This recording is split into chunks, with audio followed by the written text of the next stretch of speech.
Hey guys, welcome to study for excellence. मैं हूं प्रणव प्रकाश और आज हम डिस्कस करेंगे 14 सितंबर और 15 सितंबर को केबीसी में पूछे गए इंपॉर्टेंट क्वेश्चंस के बारे में। तो चलिए आज की क्लास शुरू करते हैं। और सबसे पहला इंपॉर्टेंट क्वेश्चन है कि which of these new ministries headed by Amit Shah was introduced in July 2021 by the government of India. यानी कि जुलाई 2021 में भारत सरकार द्वारा इनमें से किस एक अलग नए मंत्रालय का गठन किया गया जिसके मंत्री अमित शाह हैं। तो आपको बताओ कि इसी बार दो महीने पहले एक नए मिनिस्ट्री का गठन किया गया और इस मिनिस्ट्री का नाम है मिनिस्ट्री ऑफ कॉपरेशन यानी कि सहकारिता मंत्रालय। और सहकारिता मंत्रालय के मंत्री कौन हैं? अमित शाह जी। फिर नेक्स्ट क्वेश्चन पूछा गया था कि complete the name of this bilateral test series cricket series played between India and South Africa space यानी कि ब्लैंक मंडेला सीरीज। तो इसमें क्या होगा, यानी कि भारत और दक्षिण अफ्रीका के बीच जो खेली गई द्विपक्षीय टेस्ट श्रृंखला है, ये कौन सी टेस्ट श्रृंखला है? तो नेहरू मंडेला श्रृंखला या फिर पटेल मंडेला श्रृंखला या फिर वाजपेयी या फिर गांधी मंडेला श्रृंखला है। तो बहुत ही आसान सा क्वेश्चन है, जिन्होंने नहीं पढ़ा होगा वो भी एक तुक्के में गांधी मंडेला सीरीज पे टिक करके आ सकते हैं। फिर नेक्स्ट क्वेश्चन पूछा गया था कि the chief minister of Gujarat suggested changing the name of this fruit to what. ये एक इमेज वाला क्वेश्चन था बट मैंने इसे रखा है। इसे आप ड्रैगन फ्रूट के नाम से भी जानते होंगे। तो गुजरात के मुख्यमंत्री जो कि पहले कौन थे? विजय रूपानी, और अभी जो बने हैं उनका नाम क्या है? भूपेंद्र पटेल। तो विजय रूपानी ने इस फल का नाम बदलकर क्या करने का सुझाव दिया था? तो इसका सुझाव दिया था कि इस फल का नाम बदलकर कमलम कर दिया जाए, क्योंकि ड्रैगन फ्रूट एक चाइनीज टाइप का नाम लगता है। तो ये कहा गया था उनके द्वारा। और कमलम जो है ये एक कमल के जैसा देखने में लगता है, बट अपोजिशन के द्वारा कहा गया था कि ये जो बीजेपी का कार्यालय है गुजरात में उसका भी नाम कमलम है, तो इसीलिए ये भी इसे बीजेपी की तरफ मोड़ रहे हैं। तो खैर इस क्वेश्चन के आंसर से हमें मतलब था, और इस फल का नाम बदलकर करने क्या सुझाव दिया गया था? कमलम। फिर नेक्स्ट क्वेश्चन है कि which of these princely states initially acceded to Pakistan but eventually came back to India after a referendum. यानी कि इनमें से कौन सी रियासत शुरू में पाकिस्तान में शामिल हुई थी लेकिन अंततः एक जनमत संग्रह के बाद भारत वापस आ गई। अब जो इसमें रेफरेंडम हुआ था इसमें करीब करीब 2 लाख लोगों ने पार्टिसिपेट किया था। 1,80,000 या फिर 90,000 के लोगों ने इसमें पार्टिसिपेट किया था इस रेफरेंडम में। और इसमें इंडिया की तरफ जो रेफरेंडम गया और पाकिस्तान की तरफ रेफरेंडम गया, वो पाकिस्तान में बस कितने लोग जाना चाहते थे? तो बस 91 लोग इस रेफरेंडम में। तो ये कौन सी रियासत है जो कि पहले तो पाकिस्तान में शामिल हुई थी लेकिन फिर जनमत संग्रह के बाद इंडिया में भारत वापस आ गई? तो ये है जूनागढ़, जो कि कहाँ पे है? गुजरात में। फिर नेक्स्ट क्वेश्चन है कि माना जाता है कि चिकित्सा से संबंधित सामान गॉज का नाम इनमें से किस स्थान के नाम पर पड़ा है? यानी कि which of these places held to have lent its name to the medical dressing gauze.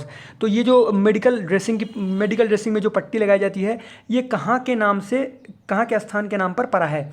तो कहा जाता है कि ये जो गॉज जो है, मेडिकल ड्रेसिंग जो गॉज है, ये सबसे पहले वहीं पे इसकी उत्पत्ति हुई है। तो ये जगह है गाजा, यानी कि इस क्वेश्चन का आंसर होगा ऑप्शन नंबर सी, गाजा।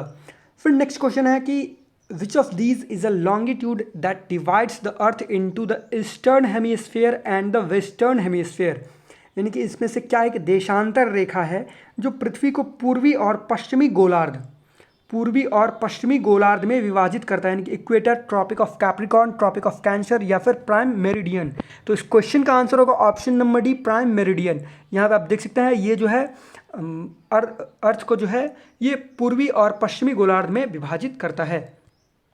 यहाँ पर आप एक इमेज देख सकते हैं, ये प्राइम मेरिडियन हो जाएगा ये वाला पार्ट, और उसके बाद फिर tropic of Cancer, tropic equator और ट्रॉपिक ऑफ कैप्रिकॉर्न। तो ये भी बहुत सारे क्वेश्चन पूछा जाता है कि ट्रॉपिक ऑफ कैप्रिकॉर्न जो है इनमें से किस देश से गुजरते हैं, या फिर ट्रॉपिक ऑफ कैंसर जो इसमें से किस देश से गुजरता है। ऐसा कौन सा कंटिनेंट है जहाँ से तीनों रेखाएं गुजरती है? यानी कि ट्रॉपिक ऑफ कैंसर, इक्वेटर और ट्रॉपिक ऑफ कैप्रिकॉर्न। तो ये बस एक कॉन्टिनेंट है, वो है अफ्रीका। फिर नेक्स्ट क्वेश्चन है कि which is the second largest continent in the world. यानी कि विश्व का दूसरा सबसे बड़ा महाद्वीप कौन सा है? तो दुनिया का सबसे बड़ा महाद्वीप कौन सा है? एशिया। और दूसरा कौन सा है? दूसरा है नन अदर देन अफ्रीका। फिर वहीं पर बात करें तीसरा कौन सा है? तो तीसरा है नॉर्थ अमेरिका। यहाँ पे आप देख सकते हैं तीसरा नॉर्थ अमेरिका, चौथा है साउथ अमेरिका, फिर पांचवा है अंटार्कटिका। ध्यान दीजिएगा, छठा जो सबसे बड़ा कंटिनेंट है वो है यूरोप, और सातवां कौन सा है यानी कि सबसे छोटा कंटिनेंट कौन सा है? तो ऑस्ट्रेलिया। फिर नेक्स्ट क्वेश्चन है कि eight which of these locations did Mahatma Gandhi deliver a speech that gave the slogan do और डाई। एक बार तो ये पूछा था कि डू और डाई का स्लोगन जो है किसके द्वारा दिया गया था, महात्मा गांधी के द्वारा। किस वर्ष दिया गया था, 1942 में, भारत छोड़ो आंदोलन के समय में। ये कहाँ पे दिया गया, तो ये क्वेश्चन पूछा गया था ग्वालियर टैंक मैदान, बॉम्बे। ग्वालियर टैंक मैदान, बॉम्बे। फिर नेक्स्ट क्वेश्चन है कि the spacecraft Hope became the first probe from the Middle East to enter the orbit of Mars, which country's mission was Hope. यानी कि अंतरिक्ष यान होप मंगल की कक्षा में प्रवेश करने वाला मध्य पूर्व का पहला खोजी मिशन बन गया। होप किस देश का अंतरिक्ष मिशन है, तो ये जो है मंगल ग्रह पर मंगल का भी ऑर्बिट कर रहा है और इसका 1.5 साल से ऊपर का जो है टाइम वैल्यू है, यानी कि 1.5 साल 2 साल के बीच तक ये काम करते रहेगा होप मिशन। तो ये किस देश का होप अंतरिक्ष मिशन है, तो ये है UAE यानी कि यूनाइटेड अरब एमिरेट्स। इसे UAE और USA के साइंटिस्ट ने मिलकर बनाया था होप मिशन को, और साथ ही साथ इसे जो लॉन्च किया गया वो कहाँ से लॉन्च किया गया, जापान से लॉन्च किया गया था। फिर नेक्स्ट क्वेश्चन है कि मित्र शक्ति is the joint training exercise between the armies of India and which other country. यानी कि मित्र शक्ति जो है भारत और किस अन्य देश के सेना के बीच संयुक्त प्रशिक्षण अभ्यास का नाम है। तो मित्र शक्ति जो है इंडिया और श्रीलंका के बीच युद्ध अभ्यास किया जाता है, तो ये आप ध्यान में रखिएगा। फिर नेक्स्ट क्वेश्चन है कि during the rule of Porus what river was referred to as Hydaspes by the Greeks. आपने सुना होगा हाइडेस्पीस के युद्ध में भी, कहीं आपको नहीं पता हो कि हाइडेस्पीस जो है ये ग्रीक्स लोग, यूनानी लोग जो है किस नदी को बुलाते थे, लेकिन आपने जरूर ये सुना होगा हाइडेस्पीस का युद्ध, बैटल ऑफ हाइडेस्पीस। ये किसके बीच हुआ था, पोरस और अलेक्जेंडर द ग्रेट यानी कि सिकंदर महान के बीच हुआ था, पोरस और सिकंदर महान के बीच। और ये युद्ध जो हुआ था किस नदी के किनारे हुआ था, झेलम नदी के किनारे। तो यूनानी लोग जो ग्रीक्स लोग जो थे वो झेलम नदी को ही हाइडेस्पीस कहा करते थे। फिर नेक्स्ट क्वेश्चन है कि who among these leaders became defence minister of India before the others. यानी कि इनमें से कौन अन्य 3 से पहले भारत के रक्षा मंत्री बने। तो सबसे पहले इनमें से रक्षा मंत्री कौन बने हुए हैं, शरद पवार। सबसे लास्ट में कौन बने थे, अरुण जेटली। तो शरद पवार जो हैं ये अभी भी हैं, और शरद पवार जो हैं ये कब से कब तक डिफेंस मिनिस्टर बने थे, 1991 से 1993 तक, मार्च 1993 तक आई थिंक।